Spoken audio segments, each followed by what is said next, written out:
Let's go on to the audience submitted question. Last question for the day. How do you feel about tiny homes? RJ, we'll start with you. I think they're awesome. I think that's a cool new thing that has come in the marketplace over the past couple of decades. It's something that we're looking into doing in some developments in some rural areas. I think it's obviously a hit with the general public because otherwise it would have died very fast. And I think it opens up creativity within the real estate space. So listen, I think it's a cool new thing that's come up, and I look forward to doing it in the future. Okay. All right. Let's go over to CJ. Yeah, I think tiny homes are dope too, man. But the reason I like tiny homes personally, is I think it's a great opportunity to provide affordable housing. I think there's a need for affordable housing across the country in many places. I know us as investors, we often get involved and we hike the price quite a bit. If you really look into a tiny home, they're not complicated to put together. They're not super expensive either. I think it's a great opportunity to really provide some affordable housing opportunities in much needed areas across the country. So I think, tiny homes are great. I think there's zoning issues in a lot of places that don't allow for tiny homes when they should. But if you could look into tiny homes as an opportunity, whether it's for Airbnb, affordable housing, single family housing, whatever the case might be, I definitely think it's a good business model if you can find places where you can actually get it placed. Okay. All right. Let's go to Eric Brewer. Yeah, I think two things. I would say one, RJ said recently and the last couple decades. So apparently recently means 30 years they've become popular, which is, I didn't realize that was the case. So over the last 30 years, recently, I think it's a pretty cool concept. I mean, I think, the biggest thing facing our society as a challenge in real estate is affordability. I think we saw back in 2008 when the market crashed, the biggest thing that was impacted was what people used to call McMansions. They were these oversized homes. It was really big. The maintenance became too much. The payment was too much. I think a tiny home's pretty cool to think about, right? It's this minimalistic sort of philosophy that a lot of millennials and then people like RJ owning a country club would say on the back nine, not on the front nine. So people of a seasoned age need a small house where they have their own space. I think it's awesome. I think it's a great innovation, and I'm eager to learn about it and see if I can't do some tiny house deals. Okay. And Steve, let's finish up with you.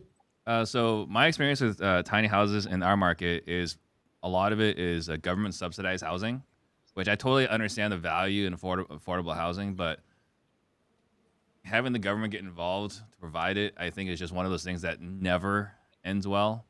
So again, only my experience here is in the Phoenix market, but whenever we see tiny houses, it's government housing, and I'm just not excited about anything the government's getting involved in. Like detached apartments. Let me chime in on that.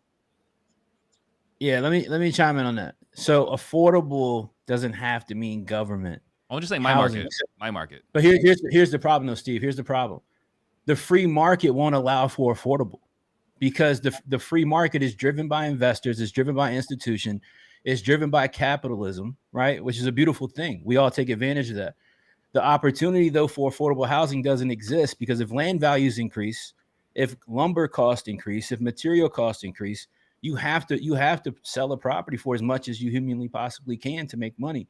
So the regulation on affordable housing, I'm passionate about affordable housing. I donate a lot of money per year for affordable housing. I'm on a board for Housing Opportunities Made Equal here in Virginia. I'm very passionate about it because there's not a lot of people that have the opportunity to take advantage of home ownership in America. The lie that Eric talked about, there was a lot of other lies that were taught and told to people as well. And part of that was that people would have the opportunity to buy a home in America, which hasn't existed for some of us for a very, very long time. So affordable housing through tiny homes can help curb homelessness. It can help curb people that are in old beat up government housing that has bad mechanics, has bad roof leaks, has all these problems. It can give somebody something to be proud of, man. So I think tiny homes could really, really be used for that. And to make money too. Because I like that. Y'all know how we get it down at the U, man. Just to reiterate, real estate and housing has been around forever. So Eric, has there been some newer innovation in real estate outside of tiny homes in the past 2 decades? No? Okay. Just Man, look at that finish poker the face. point. I don't think recently and past couple decades is like it's one or the other. It's either recently or 26 years ago. Still the newest innovation. CJ wins. Congratulations. Yeah, my points would for sure go to CJ. That was a great point. It's great points. Unfortunately, though, with those points, even if I gave them to you, Steve Trang has 3 on the board, which means he's this week's winner. It's the first W in a while, boss man. How do you feel? Feel good. Feel vindicated. Been getting blasted by Eric for no damn reason. Want to flex a little bit. Enjoy this victory. Becky. Steve and Becky. Eric making fun of anyone on this show is like the Cleveland Browns making fun of an NFL team. I don't understand. This coming from a guy that's currently marinated in cat piss, right? Like, throw his ass on the grill. He's well marinated. He's like a bearded Black Angus right now, just marinated in cat piss and has the nerve to point fingers. Let's be honest. For the audience that doesn't know, RJ just came from one of his You don't have projects. to explain to him. You don't have to explain to him. Just let that, for lack of a better word, marinate. Just let it sit out there. Just let it. Yeah. Yep. Let it unfold. Tune Nah, into zombie Eric, houses. it's funny. Tune into zombie houses. You guys will find out more about why RJ smells like cat piss. It was funny, man, because I'll be honest. I was looking at RJ on camera at his shirt, Eric, and it looked a little darker than usual. and I said, no, I get it. It looks like he's been locked up with a heavy smoker for 30 days. The thing's got a little tinge to it. He got his. We got to hit RJ with some of the kills paint, man. We got to put some primer on this guy, man. Literally, the more y'all talk about it, that's all I can smell right now. Is I gotta go take a shower. Hey, RJ, I was going to say, do you want another chance at question number 5? Because I think your list just grew. Yeah, I do. That concludes the program this week. Thank you, everybody, for being so active in the chat, submitting your questions, voting for the panel. Before we leave really quickly, guys, I'm going to give you a chance to sign off, tell everybody where to follow you, but also include your pick. Are we going Bills or Rams tonight? Please, Steve, go ahead and answer first. Steve Trang, you reach me on Instagram at steve.trang. Like I said, stay tuned. Next week, we're announcing something big. And tonight, I don't know who's going to win, but I hate the Rams, so I'm going for the Bills. Okay. Let's go over to Eric Brewer. Eric Brewer, you can find me on best place to get me is on Instagram, Eric_Brewer_invest. I think it's hard to pick against the defending Super Bowl champs. I mean, I don't know what might have changed with the Rams. I love their coach. I think they got a great coach. They got an awesome culture over there. I'm excited to see Matt Stafford after years of playing for the just, lonely Detroit Lions, that he got a chance to come play for a good program. And the guy got some credit that I think was long overdue for. So I'm going with the Rams tonight. All right. And CJ. Yeah, I'm on the hype train, man. I'm going with the Bills tonight.